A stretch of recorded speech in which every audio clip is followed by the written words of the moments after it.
Hello everyone, welcome back to my channel. Happy November. It is November 1st. We have a fresh new start. I can't believe it's already the 11th month of the year. Like, time has gone by. The purpose of this video is it's long overdue that I am doing this, but today is the day that I'm doing it, and it's going to be done after this. Like, I am completely washing my hands off of this. I don't even know where to start, but let's just, I guess, maybe go from the beginning. So hashtag story time. So it was March of 2014 when I met my boyfriend at the time, and it's ironic how we met, and everyone loved our love story because the day that I met him was the day that I decided to take myself out on a date, and I normally do that. So this one particular day I just decided to take myself out to brunch. That day was when I met this stranger, and from there on we hit it right off, and things just seemed to be so right. We were both from the same area. Although he was born internationally, he was here for some time and well acquainted with American culture and what have you, and it was perfect. So I'm at the brunch and he comes to sit next to me and he's like, "Hey, we should date." And I'm like, "I don't know you, sir. Like, who are you?" He's like, "Oh, I'm X, Y, and Z. I heard that you are from Maryland. I grew up in DC. Like, you know, whatever. Like, we should kick it." And I was just like, well, I already had plans that after I have brunch here, I'm going to go to the museum and then, you know, go home and record a video because I have a YouTube channel. And so he's like, "No, you're going to cancel your plans and we're going to like go out on a date together." So I'm just like, okay. He took me to the park. We went to another restaurant. He basically showed me all around Harlem. Right when it started to get dark, I was like, yeah, I'm going home because I don't know you. And I already knew from that point that I wasn't going to talk to him after that. So thank you, had a good time. I will catch you at a later date. Never. I tried my best to bluff him. He like called me like a week later, like, "Hey, I'm working." The restaurant that we met was the same restaurant that he worked in. He was a bartender. So he like called me up, was like, "Hey, I'm working tonight, like come have dinner here." I was like, "Oh nope, sorry, I already cooked dinner." So oh well. Still talk here and there, but I would never like go out to meet him or anything. Then it was my good friend from college. One weekend she came up to visit me and she knows me really well. So I was like, "Hey, I want to, you know, see what you think about him." And so we went to the restaurant that he works and we had brunch. And then after he got off of work, we ended up spending the whole day together. Towards the end of the night, she's like, "Nay, I really like him. Like, I think he's good for you." And I just was like, okay, well, this is, I guess, confirmation that maybe we should, you know, get to know each other. So we proceeded to get to know each other, nothing too serious. So this was spring. Towards the summertime, things started to get real like drama filled. Him like being with other girls, but still saying that he wanted to be with me, and then me still like running into him with another girl. And then it got to the point where he like was saying that his mother was sick. His mother like still lived in Africa, and so he would ask like, "My mother's on her deathbed, like can I borrow like $600? He had even asked my roommate for money. So like we lent him money. Fast forward, one night, late night, he comes to like knock on my door. I had just left him, like we just hung out or something, and it was like late middle of the night, and he comes like with a bloody face and like gushing everywhere. And I'm like, "What is going on?" And he's like, "My girlfriend was waiting outside of my building for me and she smashed a wine bottle into my head." And I just was like, what? Like, she can't seem to get over me, and I told her that I'm with you and she's not accepting that. It was bad. Like, blood was everywhere. Like, it was like, luckily you'll hear me pause a lot through this because later you'll see that a lot of this stuff was lies. So he said that she hit him right into his eyebrow, which was where the cut was. But yeah. And he's like, "Well, is it okay if maybe we could talk about me moving here because I just need to get away from her and da da da da." So I'm just like, well, you need to talk to my roommate and ask her, maybe we could like split the rent or whatever. So that's what we ended up doing. January of 2015, he slowly starts to move in here. He still has his apartment down the road. He doesn't live too far from me. It just was like periodic moves. Like one day he'll bring one bag, but then he still wouldn't be here fully. Then the next week he will bring like some more stuff, but then he would stay here 1 or 2 nights and still be at the other apartment. I'm just like either you're moving here or you're not. Like, when do you need to turn in your keys? Like, I'm confused. Like, whatever. He's like, well, my ex-girlfriend, she still has the other copy, so I gotta get it from her, but I don't really want to come in contact with her because you know how that went down.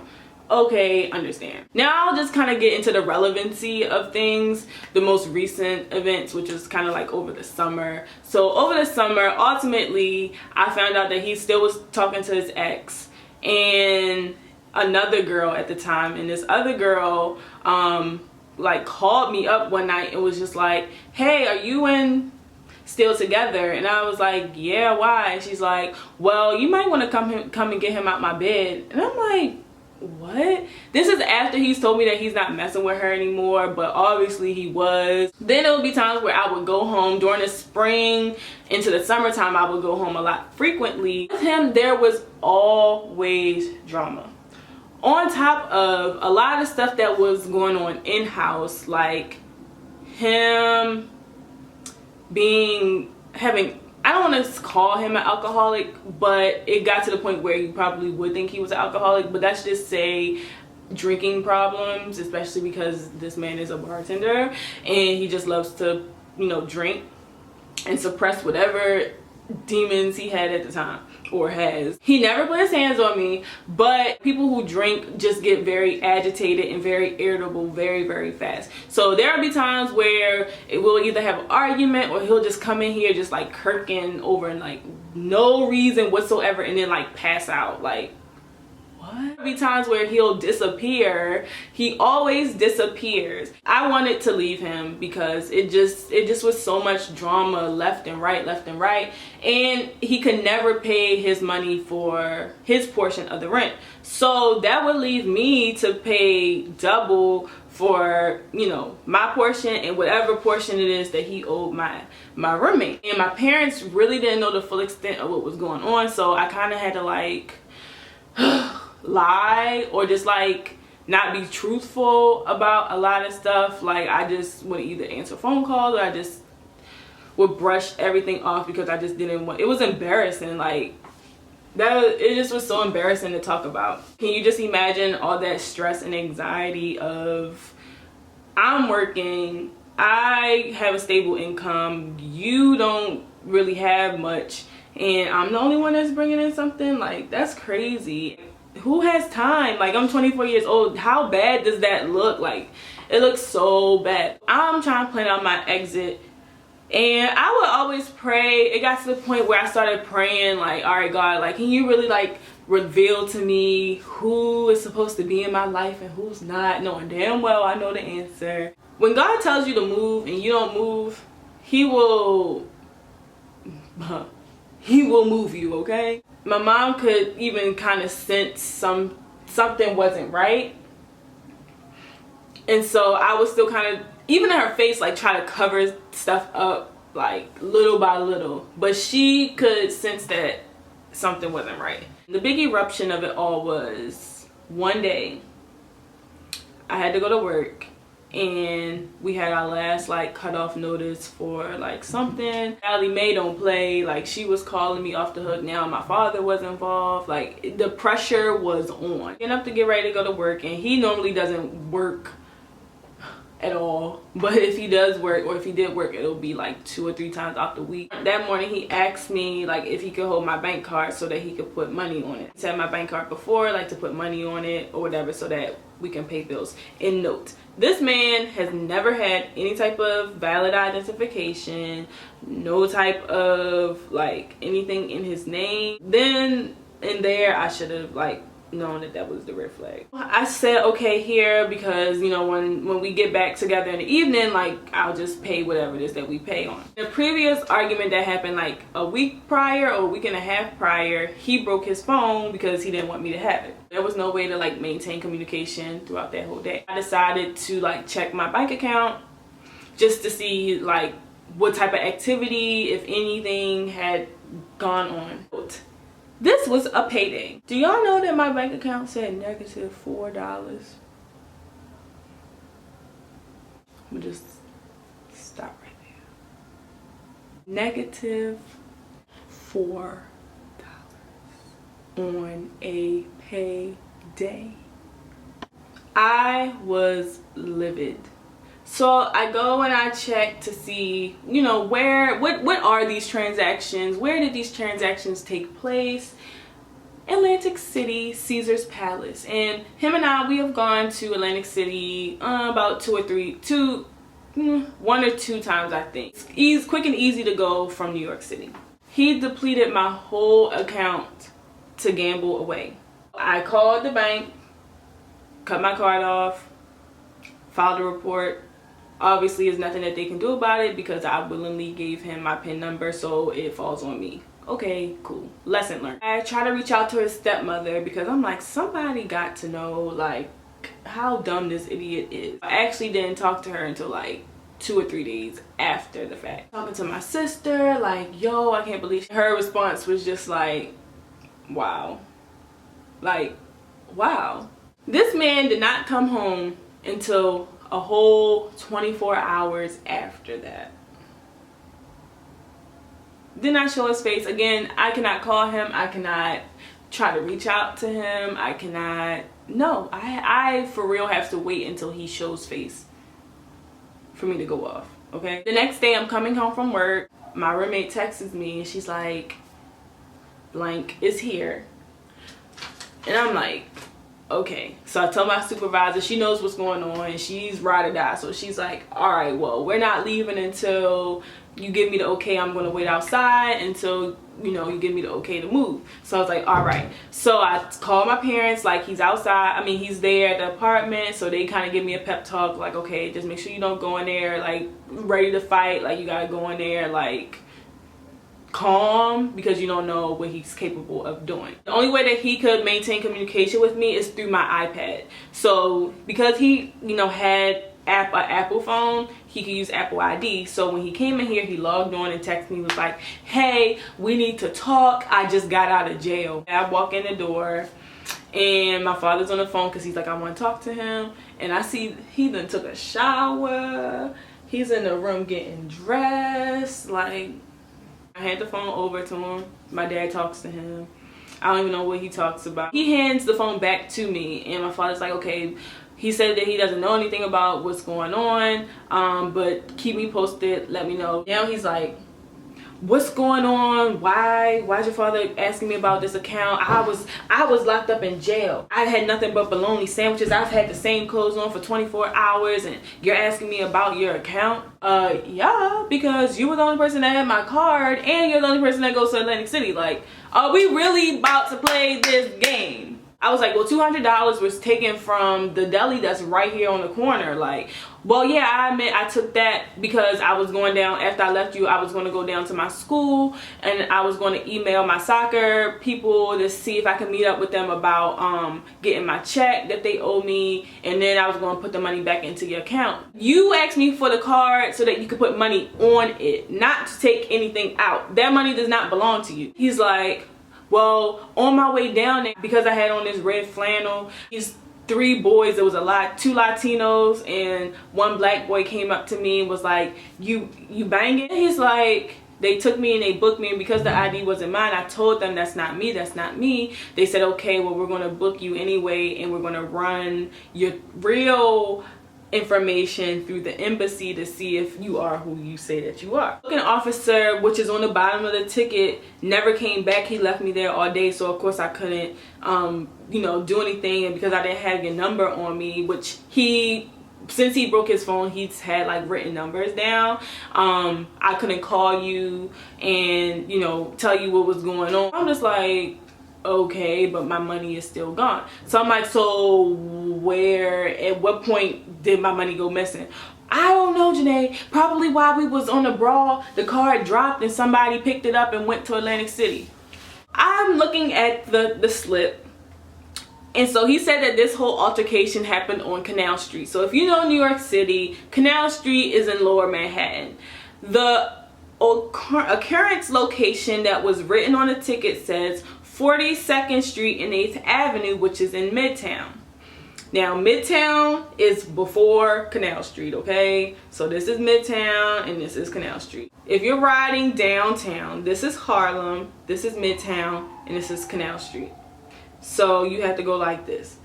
And where you take the bus to go to Atlantic City is at Port Authority, which is on 42nd and 8th Avenue right here. There is a Dwayne Reed right there, which he said that the police pulled him up by and booked him there. I'm like, well, why does it say 42nd and 8th Avenue? The occurrence that it said was open container. Now, I told y'all that this boy has a drinking problem, and this boy does drink in the morning. Like, he'll go out and get a beer like first thing in the morning. Like, that's just what he does. I'm like, why does it say 42nd Street? I don't know. They wrote anything. Really? So now this officer is putting his own job at risk because he wants to save your behind for whatever reason and just put any false location on this ticket, because for what? I don't know.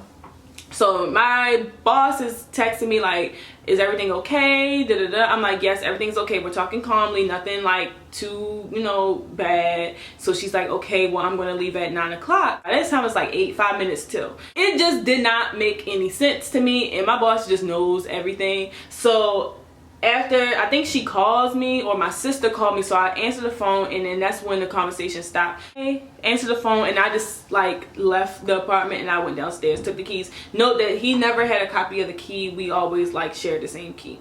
So I took the key and I went downstairs, and she was still outside the apartment. So I went in the car and I told her everything that was happening, and she's like, no, this is what happened. I looked up the bus schedule to see like what were the times, and because he left out that morning at a thing about like 9:30, he probably missed it. Well, he did. He missed the 10 o'clock bus, and this is what happened. The buses run every 2 hours during the weekday, so the next bus was 12 o'clock. He got there at about 10 o'clock, 10:15 or whatever. The occurrence time was 10:45, 10:30, something like that. So because he was down there late, he went to the Dwayne Reed outside of the Port Authority, got a beer, got caught for open container. The officer didn't really realize that wasn't him. He probably was shitting his pants as the officer was checking his ID. The officer passed him, not realizing that that's false impersonation, or that's impersonation. And he passed him, and he still went on about his way to Atlantic City. I went out with my boss. We rode around for a little bit, and then came back, and I already told him that he was out, like he was gone. He had to pack his stuff. So he didn't come. So while we sitting out there in the car, we saw him walking outside. So I don't know where he went, but then come to find out that he went to one of our mutual friends' bar. I get home before he gets home, and I think he gets in, like, comes back at like 12 something, and he buzzed the bell, and I got it. And I had to get up early the next day, so I wasn't trying to deal with him trying to take his stuff out that night. Like, it just was too much. So I reiterated while I'm asleep that he's leaving tomorrow. So he's like on the floor like, Janae, you really think that I would do something like that? Like, we both in here struggling, and I would really do something. Like, it really hurts for me to think that you would do that. For you to think that I would do such a thing like that, and for you to not want to listen to me. Like, I was in jail all night. Well, why aren't you sympathizing about my money? I'm trying to go sleep. So now he's trying to wake me up, like tapping my foot, shaking my leg. I'm like, yo, get off me. Like, don't touch me. He's like, what? You don't want to listen to me? I'm going through a lot. My mother is dying and I'm dying. He has some type of heart issue or whatever. I don't know.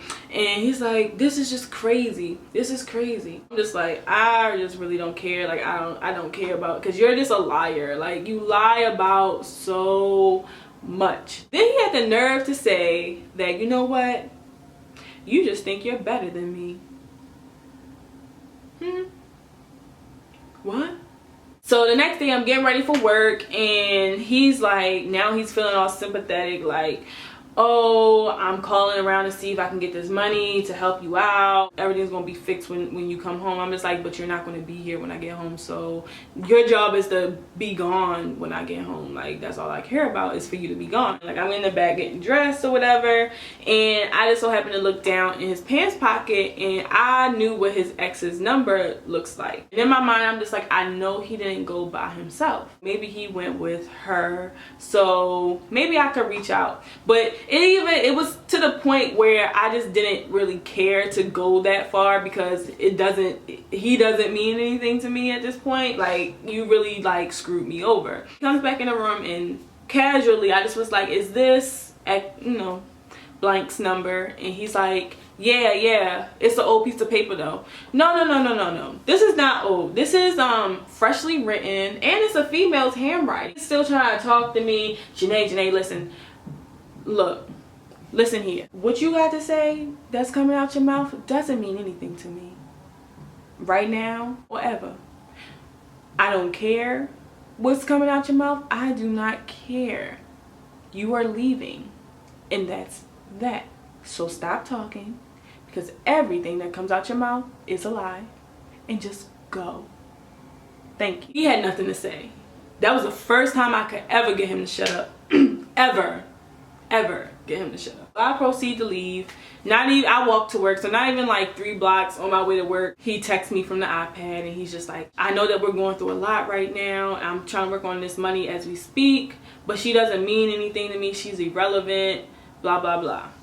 At first I wasn't going to reply, but then I just felt the need to reiterate that he was leaving, so I let him know. I was like, it doesn't matter, but just be sure to be gone by the time I get home. So in my head, I'm walking, I'm just like, should I contact this girl? But I knew what her Instagram was, and I knew what her Facebook was. Hey, girls, we be FBIs. Yeah, we know that. So I decided to hit her up when I got to work. So I just messaged her, and I just was like, hey, did you go to Atlantic City with on Tuesday? And so she messaged me back, and she was like, no, I did not, but you can call me because she said you can call me because we have something I need to talk to you about something. So she calls me. We were on the phone for an hour and a half. And so the first thing she says is, hey, I don't know what's going on, but I just want to let you know that is a womanizer. He goes from women to women, basically creates these relationships with them just so that he can basically survive and live with them, and he has no regard for their livelihoods. He screws them over and then goes on about his business and goes on to the next person. So all in all, he basically cheated on her with me, and the apartment that I thought was his was theirs, and he wasn't paying the rent there. She was left to deal with whatever legal issues that there were with that apartment. The girl he was messing with while with me, he was in the recordings. Basically, he was trying to make sure that he had a secure place to stay, because he was, I guess, trying to plot the breakup or whatever. And basically what the ex was saying was that when he feels like things are going bad, that's when he's on to his next victim, and he's trying to plot and get, his next security together and try to slide in there.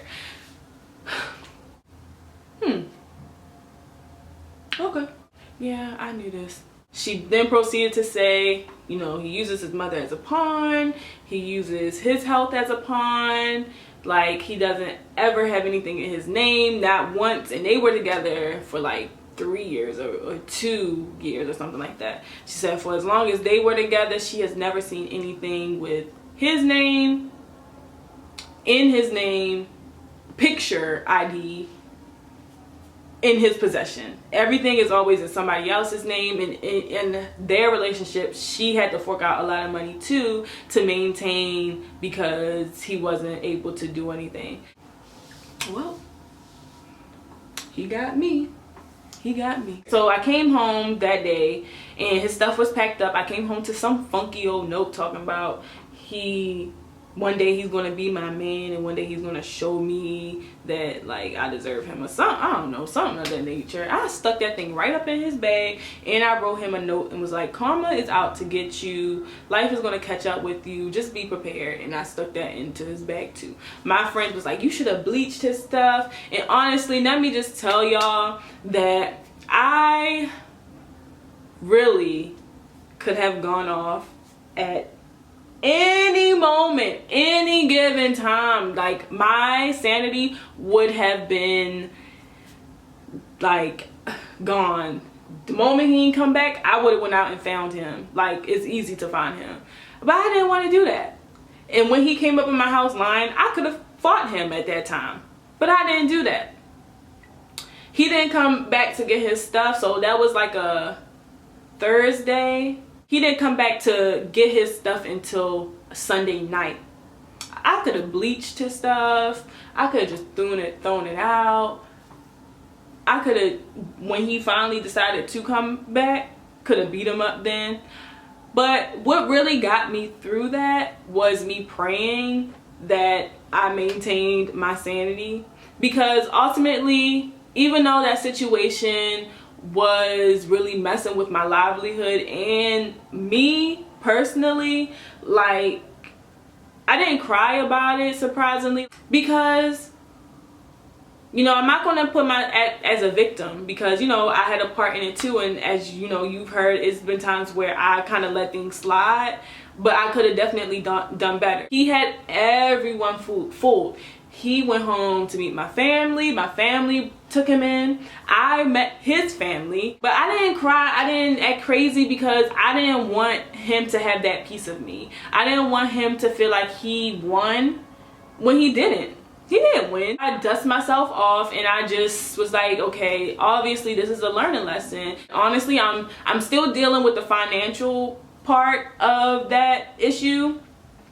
But everything else, I am Gucci, okay? And I really do believe that that season of my life was a distraction. Like, he definitely was a wolf disguised in sheepskin. The reality of it is, what I realize is people really do that. Like, and something that I didn't put into my wellness day was, and even though that was literally my wellness day, September 17th, I think it was, or 18th, was about the year mark. That was I mean, not a year, I'm sorry, the month mark since it happened.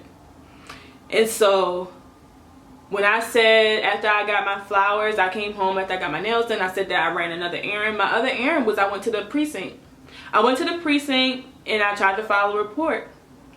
But because he's walking around with false identification, it's not like they can pick him up and bring him to the thing. He will have to get stopped again, and hopefully the next cop that stops him realizes that that's not him on the ID, and then they can bring him in. But it's nothing that they can do. So I tried everything that I could do. I really did.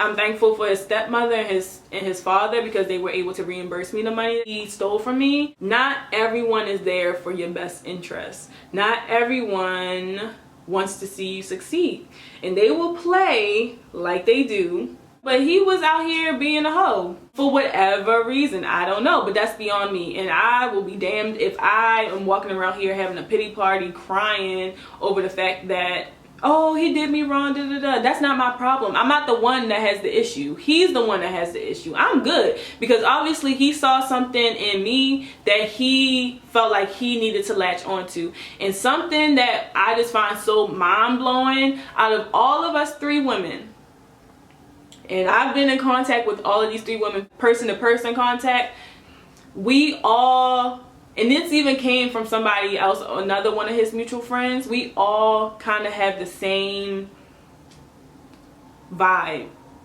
We all, you know, carry ourselves really well. We all are very in tune with God. We all are very confident. We all have unique styles, and thieves don't go to empty vaults. They don't. There's something that somebody sees in you, whether their intention is good or bad. So sometimes you really do have to sit back and be on your Kanye shit and just kind of think about, what is it that always attracts people to me, and maybe think, is that what people always are trying to take from me? I'm still trying to figure that out for me. Sometimes you do feel alone, and like, even though you have your friends or family that's there for you, and they, you know, they go through their own stuff too, but it's, you know, obviously not the same situation. There's more than likely somebody else out here in the world that has dealt with the same circumstances. So you're not the only person in the world. Later on, I talked to my best friend, and she's just like, you know, you just would never think that somebody, just not me, but just somebody our age goes through that. And today's her birthday. Happy birthday, Jen. That somebody goes through something like that. Like, you hear like, oh, just the cheating, or just the manipulating, or just maybe the transmitting of diseases or whatever. But you know, him stealing my money isn't it, like all of it. There's, you know, more to it obviously, but it really started to suck the life out of me. Like, that relationship, like they always say, there's memes on it, like, be careful who you share, you exchange energy with, because there's that skeleton or that demon, and then there's that person that's full of life, and they just suck it out of you. And I got to that point where I felt like a stone, and I'm really appreciative for that experiences, because it saved me. I appreciate the lesson. I'm still learning what the true lesson of that relationship is. This is not about him. I don't want the video to be me dragging him through the dirt. It's for me to help other people out here that may or may not be going through something similar, or just are in life-sucking relationships or friendships that you feel like you can't get out of. You can get out of it. Just stay strong. You know what you need to do. He had everyone deceived, and when I tell close people and friends, they like, what? Really? Like, no way, no way. Had me deceived too, so it is what it is. So that's really all I have for you all. Just always listen to your gut, listen to your heart, and try not to let people get over on you. If you sense that something is going wrong, it probably is going wrong. If that person's intentions aren't good, then there you go. The person don't got to tell you who they are. They can show you. So just believe that, and you can make out of it. You can make it out of it. You can. So I'm glad that I finally was able to get this off my chest. This was honestly really the last thing that I feel like relinquishes it all. Even aside from the dealings with him, like, that is way gone. But just from my experience, I just feel like this is the last thing on my checklist. And the glow up is about to be real, because y'all know mine is set back for a major comeback. Thank you, asshole. Lying. Why you always lying? Oh my